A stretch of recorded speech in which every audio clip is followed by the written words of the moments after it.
So Keffals did an interview on the H3H3 podcast, and like the title of this video says, it was as bad as you might expect. It felt really weird. Now, Keffals has been wilding out for a couple of days now. I really didn't want to cover it because, like I've said time and time again, I've made a ton of videos about her, but I just found this one to be so ridiculous that I was like, alright, I gotta say something. And this will probably be the finale of everything, unless she does something crazy, which is something I say pretty much every time now, and then she turns around and does something even more dumb, and it just makes me want to cover it. So here we are once again. Now, if you remember from my last couple of videos, Keffals has been campaigning really hard to get Kiwi farms off of the internet, and if you listen to her, she says that she accomplished that goal. But as it turns out, it can still be accessed through Tor, meaning that all the hardcore doxers are still going to be going at it no matter what. And she really just slowed people down a little bit more, and she probably just made more people angry at her.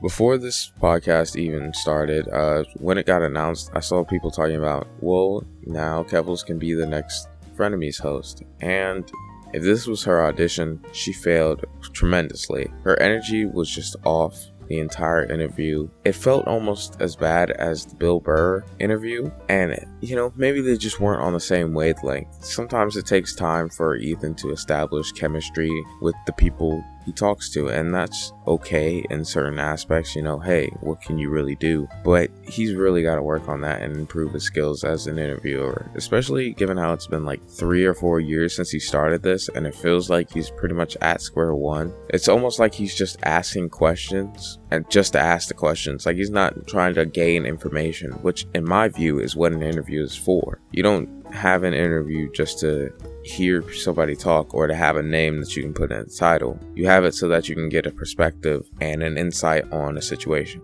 So with all that stuff aside, let's get into the actual video, the actual subject of this video, the interview. And they just sent 2 police officers and they're knocking at the door. Like, compared to what happened in Canada when I got like an assault rifle pointed at me, that's nothing.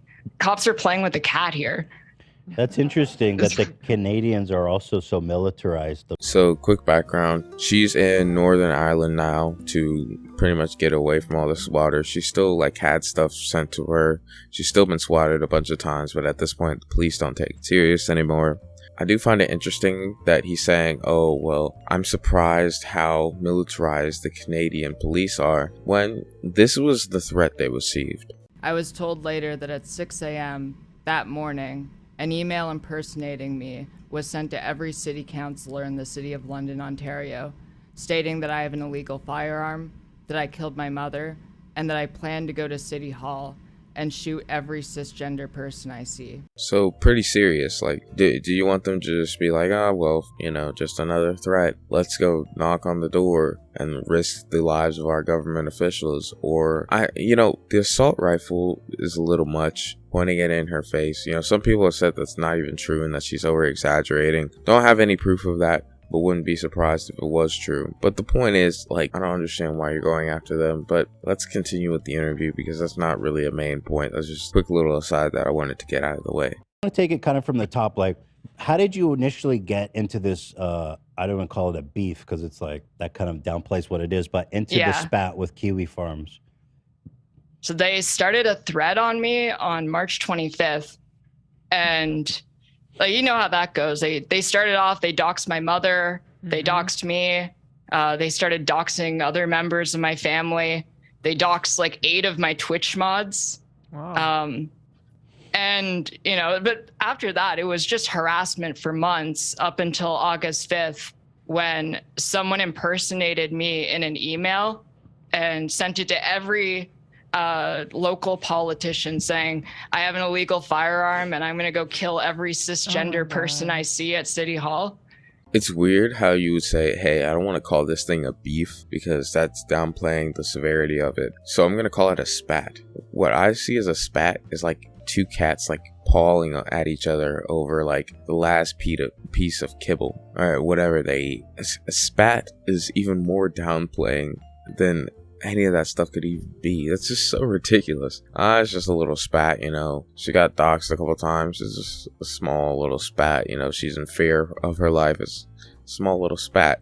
You could just say, this whole controversy with Kiwi Farms, because you can use that in a serious and non-serious context. Also, this all started when she decided to try to bring down Destiny, and Destiny talked about it on Kiwi Farms. That's what roped Kiwi Farms into it. And then she went after Kiwi Farms and brought the hailstorm down onto her. So if she had just chilled out and gone about it a different way, she wouldn't have dealt with all this stuff. But at the same time, she wouldn't be as successful as she was, because when this whole thing started, she was at like 19k subscribers. I just looked at her channel. She's at 34.5k. So she's getting a huge boost, and she'll probably continue to keep getting a boost the more people attack her. But that online boost, is it really worth your mental health? Is it really worth your safety?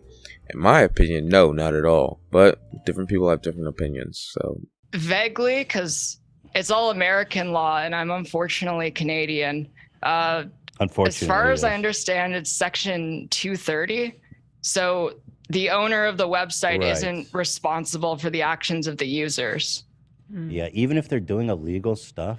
Yeah, so Ethan, I don't know what he's talking about here. I don't think he realizes, like, people on YouTube have done illegal stuff on YouTube, okay? So does that mean Susan Wojcicki, or however you say her last name? I've never heard her last name actually be said before, so I'm hoping that I'm getting that right. But let's say that someone posts something, like posts somebody's docs, which has happened before on YouTube. Does that mean that Susan should be sued? Because in my opinion, no, because that has nothing to do with her. They later on say that he was like involved in it, but like, was he doing the doxing or was he criticizing her? Like, just because, let's say I'm on a football team and one guy beats up somebody, right? And I'm over on the sidelines and I say, wow, he really shouldn't have, talked in his face like that. He really shouldn't have spat on his shoes. Does that mean I'm taking part in the beating? No, that's ridiculous. So like, after I got out, I didn't get my stuff back.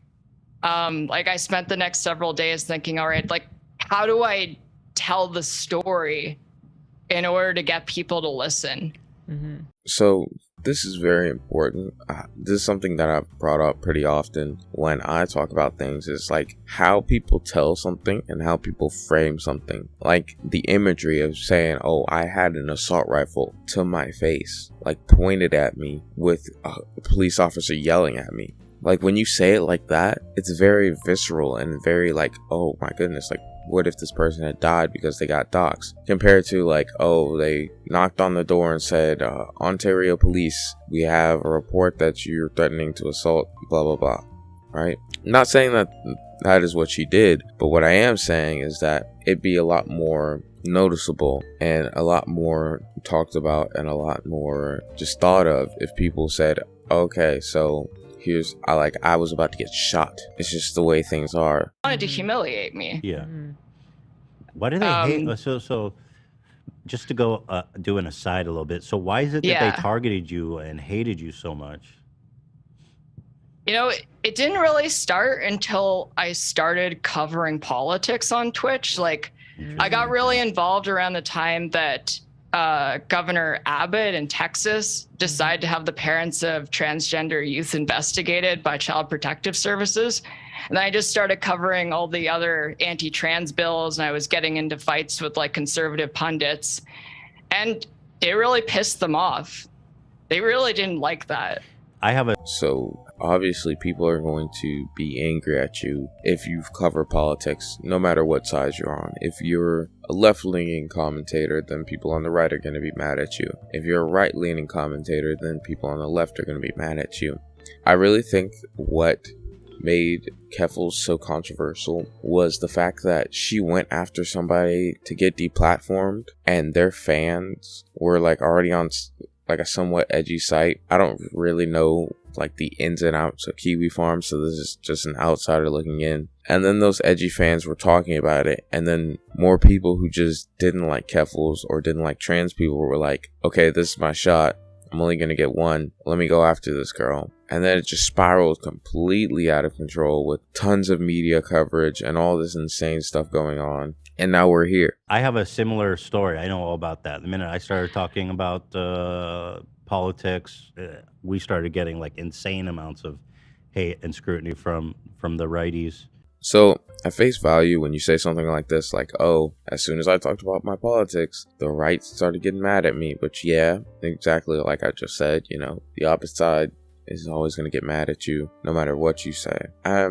I really feel like why it was so bad for him in particular was because he sort of built up this audience of more like edgy, more right-wing people, quote unquote. And when you have an audience like that and then you come out and you're like, I'm not one of them, right? And I really don't like conservatives. When Trump won, he put out a tweet of like, oh, personally I voted for Hillary, but I respect Trump. He pulled out a win out of nowhere.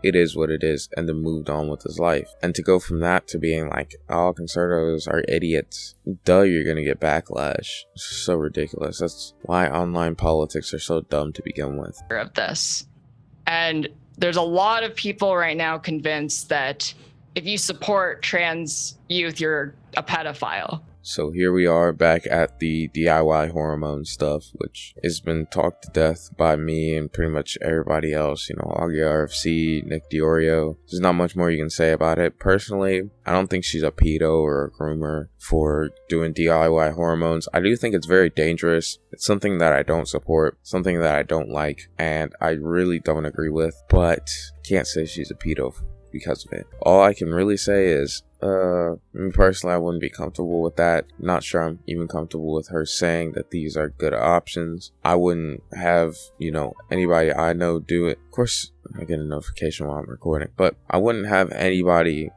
that I know, I wouldn't recommend them to do DIY hormones that aren't FDA approved, because that just sounds like a disaster waiting to be had.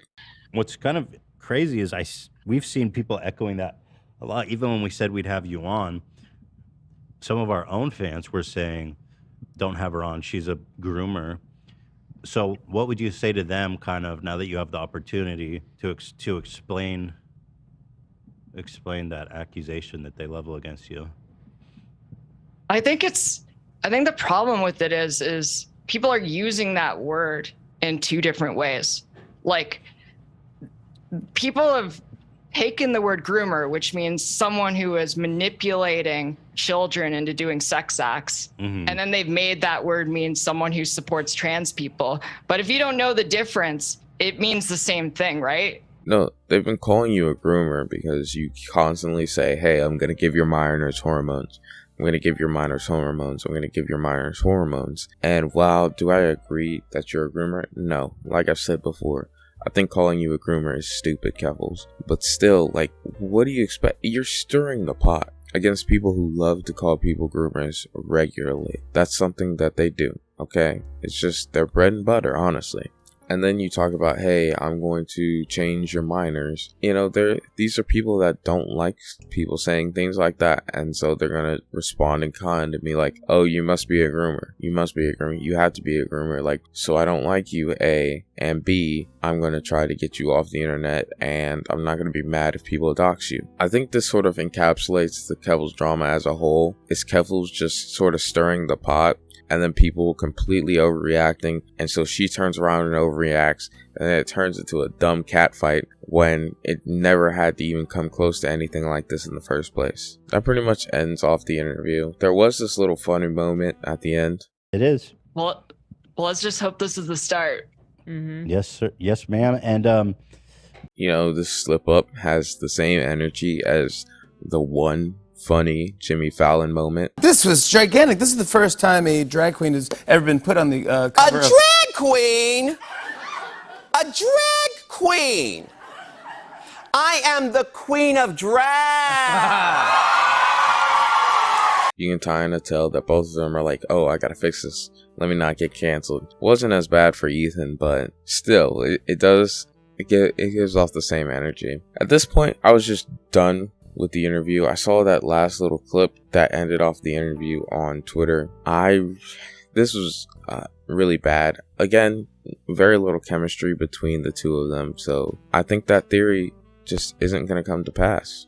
All in all, this was just not an interesting interview. The only things I found to be really interesting were all the mistruths that were in it, even though I'm not sure that's a word. Just all the ways things were framed funnily to make Keffals seem like more of a victim. And if you watch it just from this, you would think, oh my goodness, why is Keffals being attacked like this? People are just so transphobic, and that's part of it, but there's also more elements to it. But this is where I want to end things off, so thank you all so much for watching. I really and truly appreciate it. Goodbye.